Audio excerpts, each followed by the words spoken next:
তৈরি করব লাউ ঘন্ট।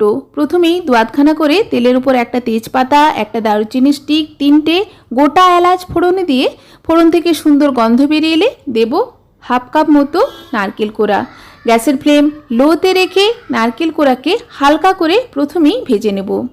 নারকেল কোড়া একটু হালকা করে ভেজে নিলে ফ্লেভারটা তরকারির মধ্যে খুবই ভালো আসে, সেই কারণে প্রথমেই নারকেল কোড়াকে হালকা করে ভেজে নিচ্ছি।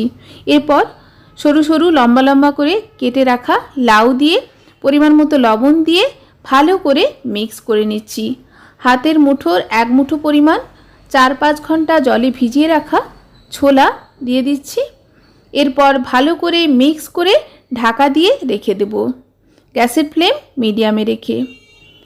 3 মিনিট পর ঢাকা খুলে সামান্য হলুদ এখানে ব্যবহার করব। হলুদ দিয়ে আবারও হলুদ ভালো করে মিক্স করে ঢাকা দিয়ে রান্না করে নেব। জল কোনো অ্যাড করব না, লাউ থেকে যে জল বেরোবে তাতেই কিন্তু ছোলাও খুব ভালো করে সেদ্ধ হয়ে যাবে।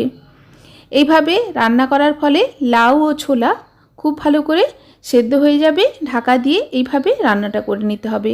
প্রায় 80% মতো লাউ সেদ্ধ হয়ে গেলে দিয়ে দেব 1 চামচ মতো গ্রেট করে রাখা আদা দিয়ে আদা ভালো করে মিক্স করে আবারও ঢাকা দিয়ে রান্না করে নেব মিনিট 2 মিনিট রান্না করলেই একেবারে তরকারি সেদ্ধ হয়ে গেলে দিয়ে দেব রোস্টেড 1 চামচ মতো জিরের গুঁড়ো, হাফ চামচ মতো চিনি ও দেশি ঘি।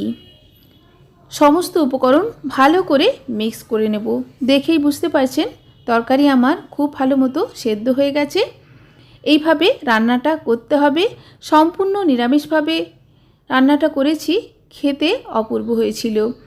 সবশেষে কাঁচা লঙ্কা অ্যাড করছি সুন্দর একটা ফ্রেশ ফ্লেভারের জন্য।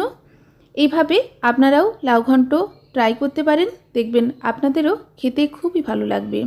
যে কোনো নিরামিষ দিনে এটা তৈরি করতে পারেন, দুর্দান্ত স্বাদের হয়। ধন্যবাদ।